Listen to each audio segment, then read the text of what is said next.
할렐루야. 여러분, 우리 흔한 유머 중에 어떤 신임 사장이 회사에 딱 갔더니 구임 사장이 물러가면서 봉투 3개를 딱 주고, 회사가 위기에 처할 때마다 이 봉투를 순서대로 열어봐라. 그래서 몇 개월 지나니까 회사에 위기가 닥쳐가지고, 아 맞아, 열어보라고 그랬지. 그래서 봉투를 열어봤더니 첫 번째 봉투에 전임자를 비난해라. 그래가지고 전임자를 막 비난했더니, 그래 맞아, 전임자 잘못이야, 이 사람 잘못 아니야 하면서 회사의 위기가 넘어갔다는 거예요. 그런데 또 몇 년이 지난 후에 또 회사의 위기가 닥쳐가지고 두 번째 봉투를 딱 열어봤더니 구조 조정을 하고 물갈이를 확실히 해라. 그래가지고 매출이 제대로 일어나지 않는, 이익이 없는 제품들을 막 정리를 하고 사람들을 막 인력 구조한다고 공고를 하고 막 그랬더니 또 위기가 또 잠잠히 지나갔다는 거예요. 그런데 또 몇 년 후에 위기가 닥쳐가지고 세 번째 봉투를 딱 열어봤더니 이 사람이 사색이 됐대요. 왜 사색이 됐냐면, 세 번째 봉투에는 뭐라고 적혀 있었냐면, 너도 봉투 3개 준비해라. 여러분, 제가 왜 설교의 초두에 이런 말씀을 드리냐면은, 참 이 세상은요 너무너무 먹고 살기가 힘듭니다. 그런데 먹고 살기도 힘든데, 그 먹고 살기 힘든 곳에서 믿음 생활을 한다는 것은요 정말 쉽지가 않습니다.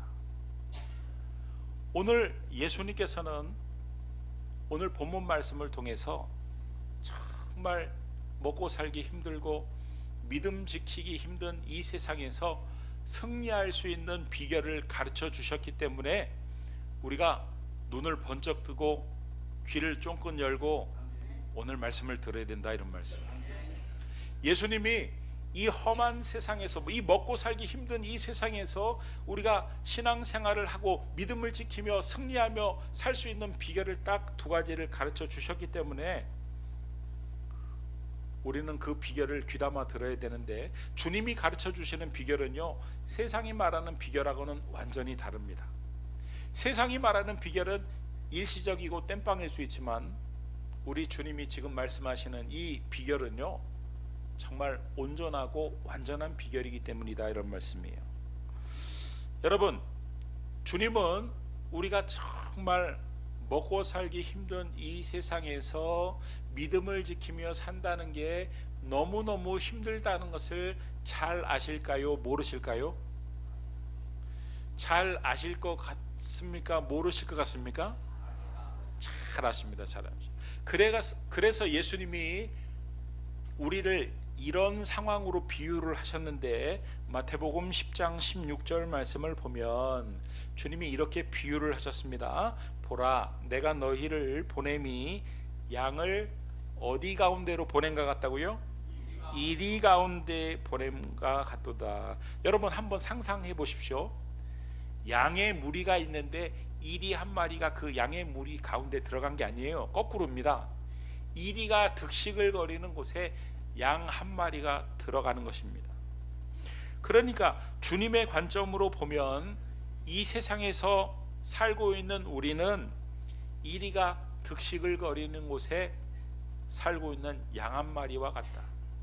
그러니까 먹고 사는 것도 쉽지 않고, 그 먹고 살기 힘든 그 세상에서 믿음을 지키며 산다는 게 얼마나 어렵다는 것을 주님이 너무나도 잘 알고 계신다, 이런 말씀이에요. 그렇게 주님이 잘 알고 계시기 때문에 아주 확실한 비결, 이 세상에서 정말 믿음을 지키며 승리하며 살 수 있는 아주 확실한 비결 2가지를 가르쳐 주셨는데, 여러분 그 비결이 여러분의 기대와는 못 미칠 수 있습니다. 구체적으로 이렇게 하면은 승리할 것이다, 주님이 우리가 납득할 수 있도록 그렇게 설명을 하셨으면은 좋았을 텐데 약간 추상적으로 설명을 하셨어요. 근데 여러분 많이는 들어보셨을 거예요. 아이고, 그게 그런 뜻이었어? 아, 그게 그런 말씀이셨어? 여러분, 주님이 비결을 2가지를 어떻게 가르쳐 주셨냐면, 마태복음 10장 16절, 우리가 읽은 성경 그 뒷부분을 보면, 밑줄 친 부분에 보면 우리 같이 한번 읽어보겠습니다. 시작.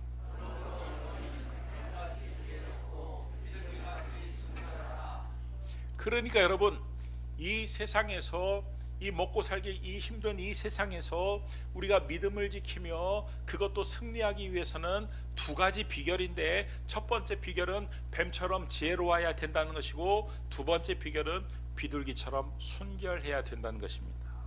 여러분, 어떻게 사는 게 도대체 뱀처럼 지혜로운 것인가? 주님이 이 말씀을 하신 정확한 배경을 알아야 이 말씀의 뜻을 우리가 알 수 있는 것입니다. 여러분, 주님이 언제 이런 말씀을 하셨냐면, 당시 대제사장들과 유대 지도자들이 믿는 사람들을, 제자들을 굉장히 핍박할 때 이런 말씀을 하셨습니다. 그래서 마태복음 10장 17절에서 18절 말씀을 보면 우리 같이 한번 읽어보겠습니다. 시작.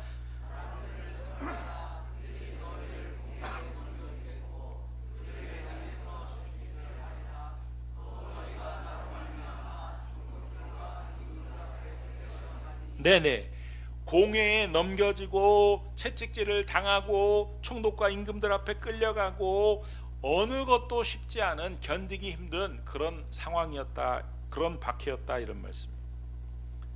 누구든 두려움에 떨 수밖에 없는 그런 상황에 주님이 이런 말씀을 하신 것입니다. 그러니까 이런 상황 속에서 우리 주님은 제자들에게 무엇을 말씀을 하시는 거냐면, 뱀처럼 지혜로우라는 것은, 여러분, 성경에 보면 이 뱀이 사탄으로 비유가 많이 되는데, 이 사탄이 지혜로운 것은 뭐냐면 하나님 두려운 줄 알았습니다. 그래서 예수님만 나타나면 두려워했어요.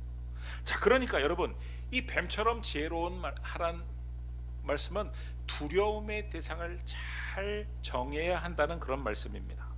그래서 마태복음 10장 28절 말씀을 보면 우리 같이 한번 읽어보겠습니다. 시작.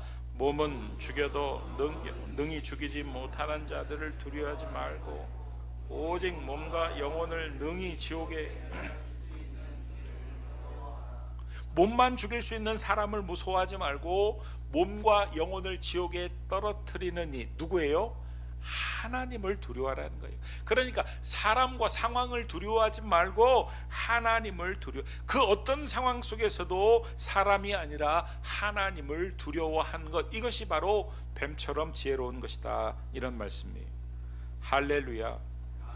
머리를 이리저리 굴리고 이게 지혜로운 게 아니라 두려움의 대상을 잘 정하는 게 지혜로운 것이다. 그래서 잠언서 9장 10절 말씀을 보면은 여호와를 경외하는 것이 지혜의 근본이요, 지혜의 근본이요. 할렐루야. 하나님을 경외하는 것이, 하나님을 두려워하는 것이 모든 지혜의 근본인 줄 믿으시기 바랍니다. 둘째로 비둘기처럼 순결하라는 거예요. 여러분, 비둘기처럼 순결하라는 게 뭐냐면 마태복음 10장 22절에서 23절 말씀을 보면은 우리가 주목을 해야 될 동사가 두 가지가 있는데, 하나는 견디다라는 동사고, 두 번째는 피하라라는 동사입니다. 그러니까 여러분, 잘 견디고 잘 피하는 것이 비둘기처럼 순결하게 사는 것입니다. 여러분, 첫 번째 동사는 피하라. 우리가 승리하는 삶을 살기 위해서는 잘 피해야 된대요. 제가 질문을 한번 드려볼게요. 더러운 것은 피해야 됩니까? 견뎌야 됩니까? 피해야 되죠. 죄를 지을 수밖에 없는 그런 환경은 피해야 되는 거예요? 견뎌야 되는 거예요? 피해야 되는 거예요. 그러니까 여러분, 물어보셔야 돼요. 나 스스로에게 지금 이 상황이 피해야 되는 상황이냐, 견뎌야 되는 상황. 그래서 내가 피해야 되는 상황이면 피해야 된다. 두 번째는 견디라죠. 여러분, 우리가 신앙생활을 하다 보면은 참 견뎌야 되는 어려운 상황들을 참 많이 만납니다. 도망가고 싶고 포기하고 싶고 그야말로 때려치고 싶어도 견뎌야 한다. 여러분은 여러분의 자녀를 기르는데, 여러분의 자녀가 어떤 어려움을 만날 때마다, 위기를 만날 때마다 도망가고 포기하고 그야말로 때려치고 그런다면은 여러분의 마음이 어떻겠습니까? 자녀를 기르는 부모의 마음으로 우리의 자녀가 어려운 일을 만나면 좀 잘 참아내고 견뎌내고 이겨내고 그래가지고 어떤 상황을 만나도 꿋꿋이 버텨내는 그런 자녀가 좋지, 위기를 만날 때마다 맨날 울고 포기하고 숨어들고 그러면 속상하지 않겠느냐, 이런 말씀이에요. 여러분 무술 영화를 보면은 가능성이 없는 사람은요 아예 사부가 포기를 합니다. 그런데 정말 싹수가 있는 가능성이 있는 그 사람은요 그때서부터 사부가 아주 굉장히 혹독하게 훈련을 시킵니다. 막 호통을 치기도 하고 때리기도 하고 벌을 주기도 하고 막 무거운 거를 들기도 하고 막 갑자기 공격을 하기도 하고. 여러분 그런 이유가 뭐예요? 가능성이 있기 때문에, 그러면 더 잘할 수 있기 때문에 그렇습니다. 그래가지고 시간이 지나가 보면은 그 모든 순간들을 다 견디면은 어느 순간서부터는 근육도 생기고 힘도 생기고 반사신경도 생기고, 그래가지고 어떤 어려움이 와도 아주 늠름하게 물리치는 그런 훌륭한 제자가 되는 것을 우리가 볼 수 있습니다. 여러분 주님이 오늘 말씀 가운데 양을 이리 가운데로 보내셨다 이렇게 말을 하고 있거든요.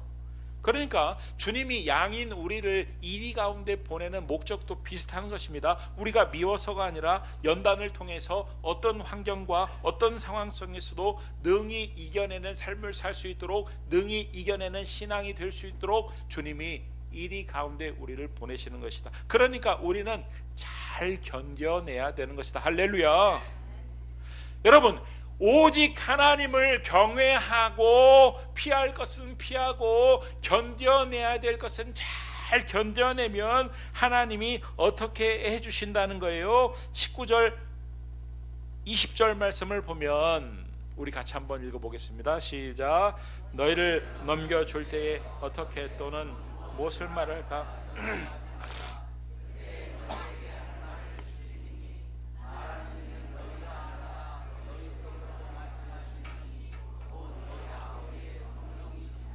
하나님이 가만히 계시는 게 아니라 성령을 주시겠다는 거.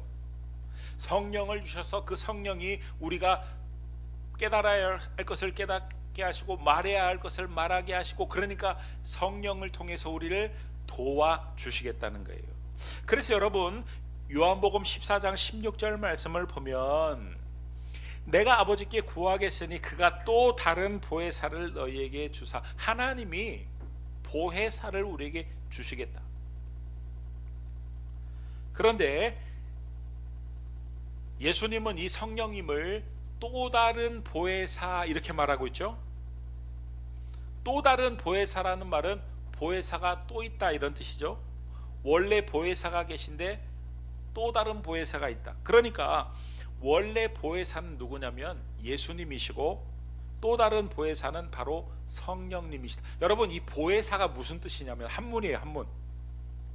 원어로는 파라클레이토스인데 이 파라클레이토스는 돕는 자, 그래가지고 한문으로 번역할 때 보혜사. 그러니까 예수님과 성령님은 우리를 돕는 분이시다. 할렐루야. 예수님은 어떻게 도우시냐면은 저 하늘에서 하나님 보좌 우편에서 우리를 돕는 분이시래요. 로마서 8장 34절 말씀을 보니까 그 밑줄 친 부분에 그리스도 예수시니 그는 하나님 우편에 계신 자요 우리를 위하여 간구하시는 자시니라. 지금도 주님은 하나님 보좌 우편에서 우리를 위해서, 우리를 돕기 위해서 간구하시는, 기도하시는 하나님인 줄 믿으시기 바랍니다.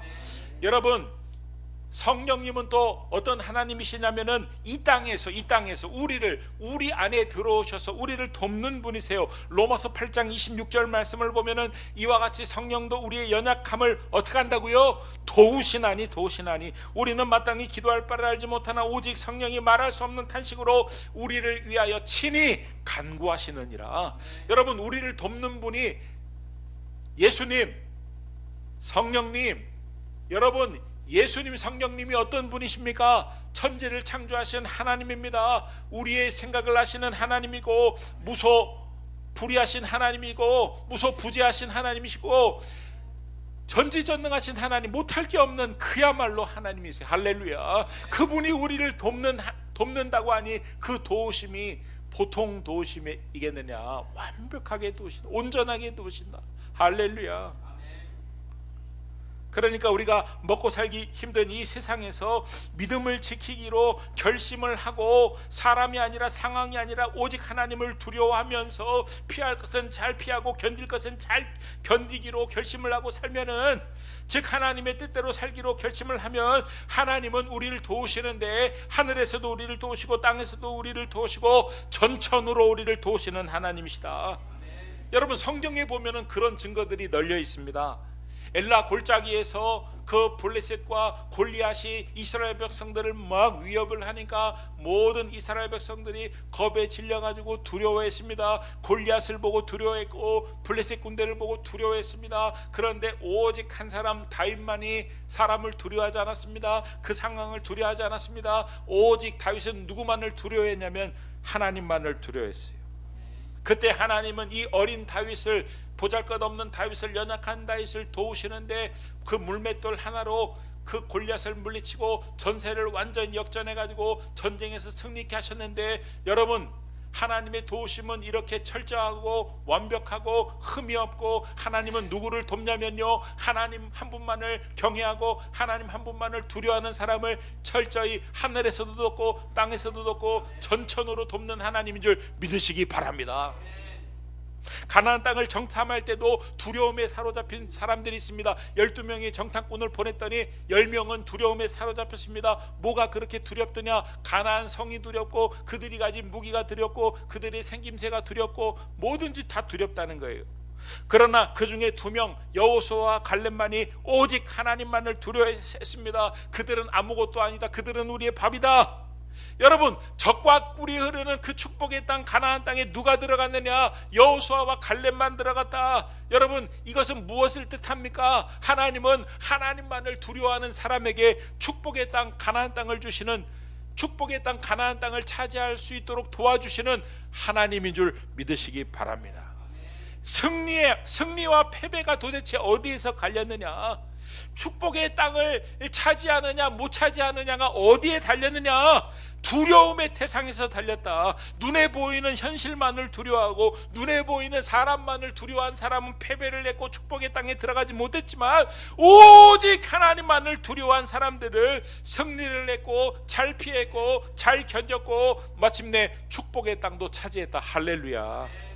그래서 저와 우리 기쁨의 교회 성도님들은 눈에 보이는 상황만 보지 말고, 눈에 보이는 사람만 보지 말고, 눈에 보이는 상황과 사람만 두려워하지 말고, 언제나 보이지 않는, 눈에 보이지 않는 하나님만을 두려워함으로 말미암아, 잘 피하고 잘 견딤으로 말미암아 하나님이 승리케 해주시는, 하나님이 축복을 해주시는, 하나님의 구체적인 도움을 경험하며 사시는 우리 기쁨의 교회와 성도님들이 다 될 수 있기를 그리스도 예수의 이름으로 축원합니다.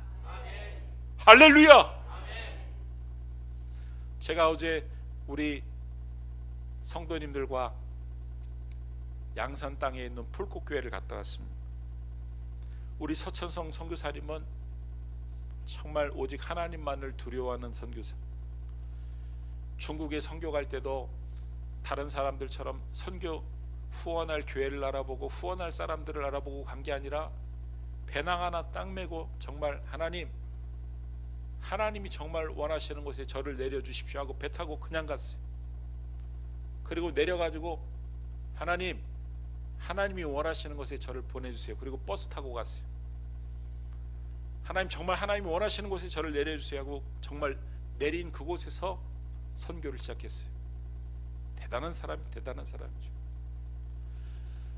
보통 선교사를 파송하면 선교사들이 가서 얼마나 적극적으로 활동을 하느냐, 얼마나 교회를 세우고 얼마나 사람들을 많이 모으느냐, 이것에 후원하는 교회가 관심을 갖는데, 서천성 선교사님은 사람들 의식하지 않고 오직 자기 집에서 교회를 하면서 그 현지인들을 먹고 재우면서, 여러분 그게 쉬운 게 아닙니다. 1대1로 제자 교육을 시켰어요. 그들이 다 중국교회 지도자들이 됐어요. 이번에 핍박을 받아가지고 다 나올 때도 서목사님 사역에는 요만큼도 지적이 없었던 게, 이 피해가 없었던 게 사람만 키웠기 때문에 아무 피해가 없었어요.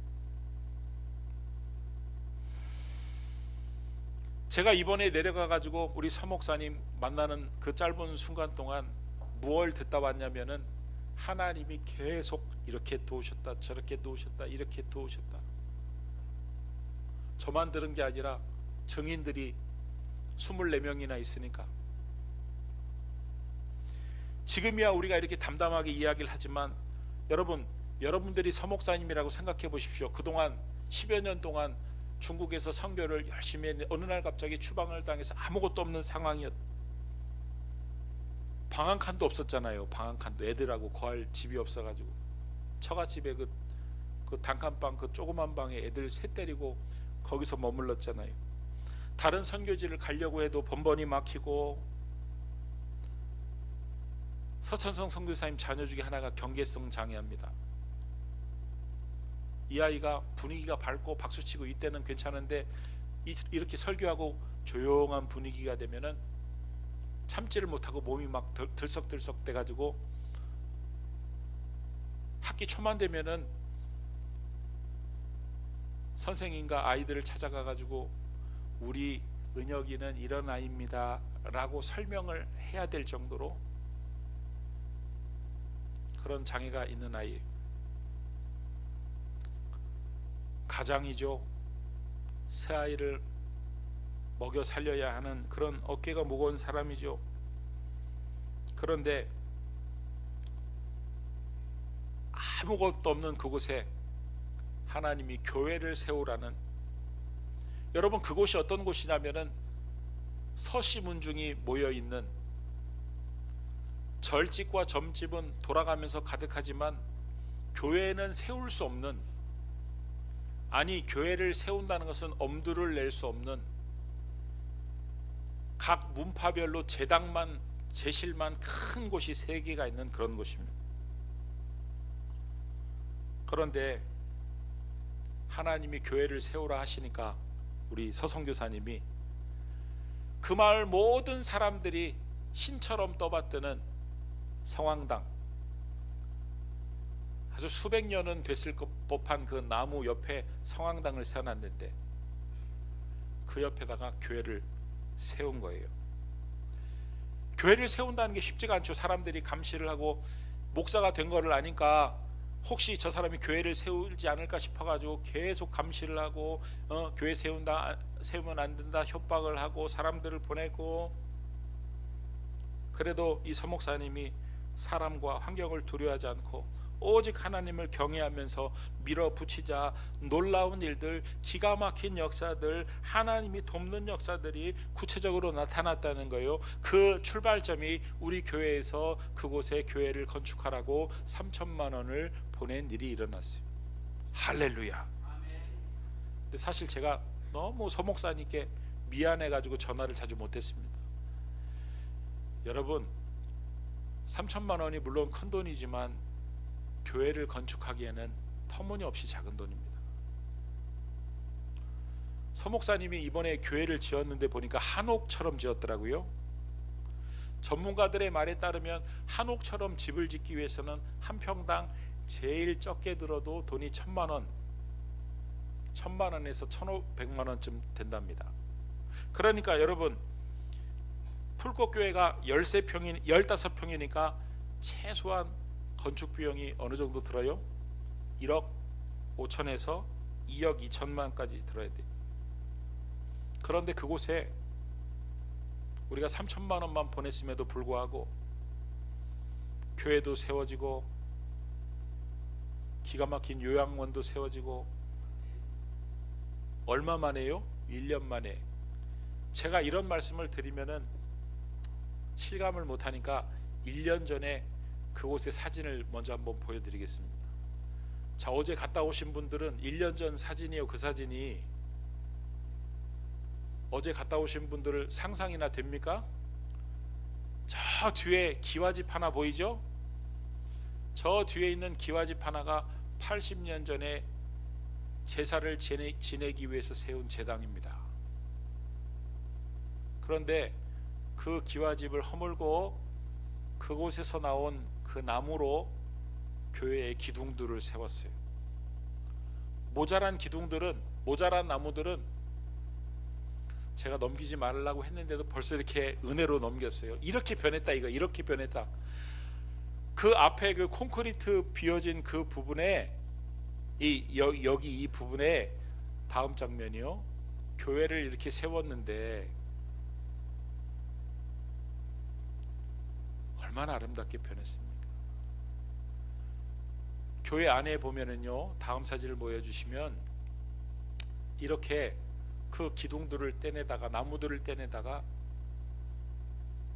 기둥들을 세우고 했는데, 저는요, 여러분 이 기둥 하나가 하나하나가 대단한 거, 평범한 나무들이 아닙니다. 여러분 한옥을 만들 때 생짜나무로 만드는 게 아닙니다. 생짜나무로 만들면은 그 나무가 시간이 지나면서 뒤틀려서 안 맞는다는 거예요. 그러니까 수십 년 동안 비바람을 맞게 하고 말려서 나무를 만드는데 저 나무 기둥 하나에 500만 원쯤 한다는 거예요. 그런데 이 한옥으로 교회를 만드는데 이 나무가 부족한데, 생짜나무가 아니라 오래된 나무가 필요한데, 어느 날 옥상에서 보니까 옆에 그 똑같은 그 기와집을 허물고 있더라는. 그래가지고 쫓아가가지고 소장에게 혹시 이 나무 어떻게 할 거냐 그랬더니 그분이 그러더래요. 혹시 이 나무가 필요하십니까? 예, 이 나무가 필요합니다. 그랬더니 인부들을 시켜가지고 나무들을 보내줬다는 거예요. 할렐루야. 별로 남의 일들이니까 감동들을 안 하는데, 여러분 이 바닥을 보면요, 예술입니다. 예술.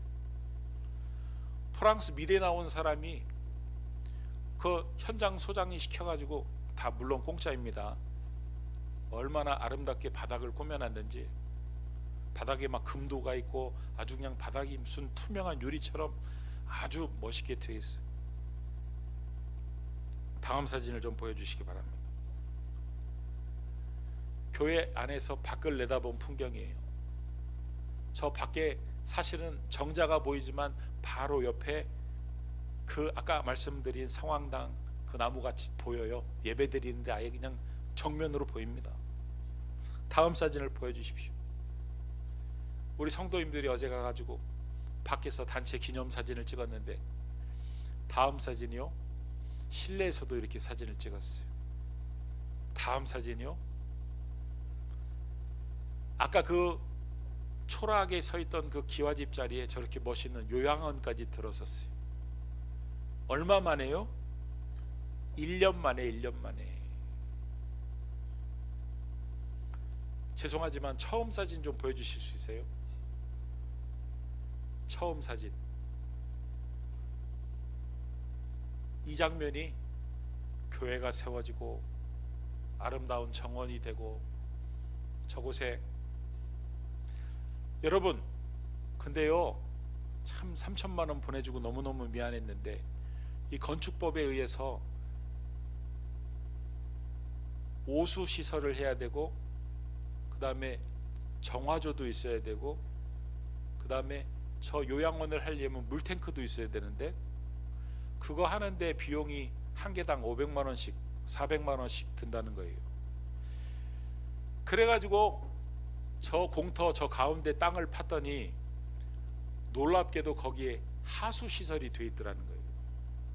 30년 전에 아버지하고 삼촌이 하수시설을 만든다고 했는데, 하수시설을 조그맣게 만들어야 되는데 삼촌이 하수관 좀 사오라고 그랬더니 서목사님 아버님이 아무것도 모르니까 가가지고 제일 좋은 거를 달라고 그랬더니, 하수관을 어떤 걸 줬냐면은 지금 아파트 단지들에서 쓰는 그 하수관, 그 큰 거를 줘가지고 저기다가 하수관을 묻으면서 둘이서 되게 싸웠대요.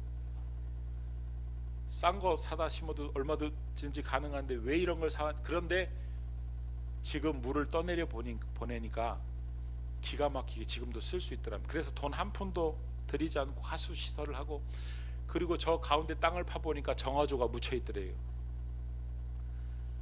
우리 인간의 눈으로 보기에는 우연처럼 보이지만, 하나님은 30년 전서부터 계산해서 이곳에 교회가 세워질 줄 아시고 예비하시고 계산하셔서 하나님이 이곳에 모든 것을 완벽하게, 할렐루야, 어제 갔다 왔어야 막 이 감격이 막 이런 곳이 저렇게 변했구나 그럴 텐데, 다음번에 기회가 있으시면 꼭 가보시기 바랍니다. 아무도 아멘 안 하실 줄 알았습니다. 교회 앞에다 표지석까지 아주 기가 막히게 담까지 세웠는데, 누가 세웠냐면 서 목사님이 한 게 아니에요.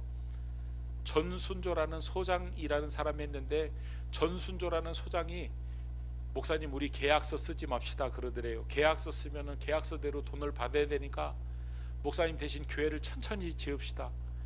교회를 아까 그렇게 짓는 거 몇 개월 안 걸린답니다. 사람 써가지고 하면은 금방 뚝딱뚝딱 해버리는데, 목사님 돈 없죠?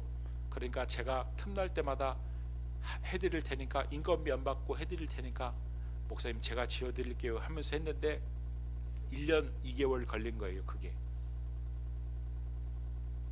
자기가 공사를 하면서 그 공사장에서 남는 그 자재들을 다 모아놨다가 이 교회에 계속해서 틈나는 대로 와가지고 건축을 해가지고, 여러분 화장실이 얼마나 그 바닥이 제가 가보니까 아주 그냥 오색 찬란한지 이쁘더라고요. 나중에 물어보니까 다 그렇게 남은 거 갖다가 바닥까지 장식을 해가지고 사람들이 올 때마다 너무 이쁘다고 사진 찍어가지고 나도 이렇게 한다고 사진 찍어가더라는 거예요. 그 전순조 그 소장 사진 좀 내가 너무 감격해가지고 좀 보내달라고 그랬더니 서 목사님이 2장을 보내왔는데 이 한 장밖에 쓸 수 없었어요. 한번 보여주시기 바랍니다. 이 사진이 뭐냐면은 화장실 공사를 하는데 튼튼하게 한다고 내구성 시험을 하고 있는 사진을 감격해가지고 찍은 거예요. 왜 제가 두 번째 사진, 좀 치워주십시오. 두 번째 사진을 못 보여드렸냐? 두 번째 사진은 담배를 피우고 있는 사진이어가지고 제가 우리 성도님들 은혜를 못 받을까봐 제가 안 띄웠어요. 여러분, 예수를 안 믿는 사람까지 하나님이 감동하셨어. 기가 막히게. 제가 이렇게 표현하는 것은 10분의 1도 안 될 거예요. 그곳에 내려가 있는 내내 하나님이 이렇게 도우셨고, 하나님 이렇게 도우셨고, 하나님 이렇게 도우셨고, 하나님 이렇게 도우셨고, 에어컨도 우리가 사주려고 그랬더니 에어컨도 국가에서 미리 갖다 놓고, 아무튼 하나님의 기가 막히고 철저한 도. 이 전순조 소장이 1년 내내 일이 없던 분인데 이렇게 이 풀꽃교회를 돕는데 한 달에 5건이나 들어왔대. 일이, 큰 일이, 건축하는 일이. 그래가지고 자기는 인부들한테 니네들이 그거 다 알아, 인부들한테 맡기고 자기는 틈나는 대로 계속 교회에서 지금 이걸 하고 있대요. 저는 하나님이 그분도 감동시키셔서, 야, 하나님의 일을 하니까 하나님이 이렇게 복 주시는구나 미리 경험케 하셔서 성도가 되게 하시고 예수 믿게 하시고 은혜 받게 하실 줄 믿습니다. 여러분, 정신 차려야 됩니다. 우리는 이리들 가운데 살고 있는 양들입니다. 여러분, 이리들 가운데 살고 있는 양이 할 수 있는 일이 뭐가 있을까요? 양이 이리를 물어뜯을 수 있을까요? 양이 이리들하고 싸움박질을 할 수 있을까요? 양이 아무리 몸부림치고 일을 해봐도 거기서 거깁니다. 그런데 목자가 도와주시면, 이리를 다 물리쳐 주시고 목자가 도와주시면 안전한 것이요 무엇이든지 할 수 있는 것입니다. 여러분, 내가 열심히 사는 것은 한계가 있습니다. 내가 최선을 다하는 것은 한계가 있습니다.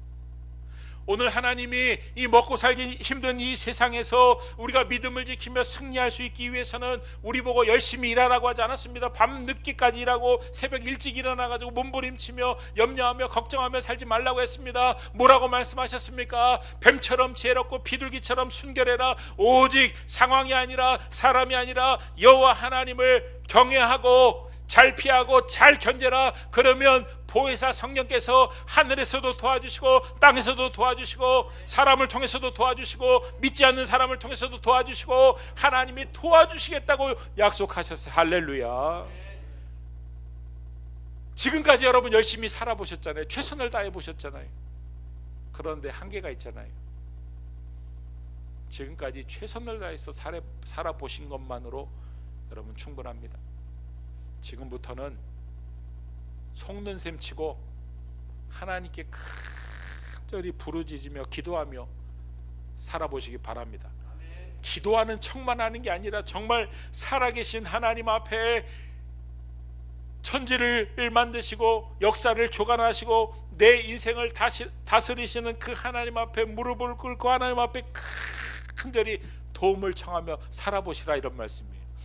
내일 밤부터 시작되는 작정밤 기도에 다 나오셔가지고 하나님 앞에 간절히 하나님 뱀처럼 지혜롭게 하시고 비둘기처럼 순결한 삶을 살게 하여 주시옵소서 하면서 하나님 앞에 간절히 기도하면 하나님이 여러분들을 그 옛날 다윗을 도와주셨던 것처럼 도와주실 줄 믿습니다. 여호수아 갈렙의 편을 들어주셨던 것처럼 여러분의 편을 들어주실 줄 믿습니다. 그들에게 축복의 땅 가나안 땅을 주셨던 것처럼 여러분들에게도 축복의 땅 가나안 땅을 주실 줄 믿습니다. 그런 놀라운 경험을 하며 기쁨으로 뜨거움으로 우리 서목사님처럼 만나면 하나님이 이렇게 도와, 하나님이 이렇게 역사하셔, 하나님이 기가 막히게 역사하셨고, 그렇게 간증하며 살 수 있는 저와 여러분들이 다 될 수 있기를 그리스도 예수의 이름으로 축원합니다.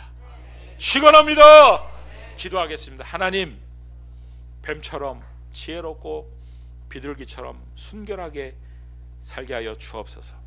오직 하나님 한 분만을 경외하며 잘 피하고 잘 견디며 하나님의 상처나지 하나님의 도우심을 힘입고 살게 하여 주시옵소서. 그래서 마침내 승리하고 축복의 땅을 차지하며 살게 하여 주시옵소서. 내일 밤부터 시작되는 작정밤 기도에 나와 다 두 손 들고 기도하게 하여 주시옵소서. 예수님의 이름으로 기도드립니다. 아멘.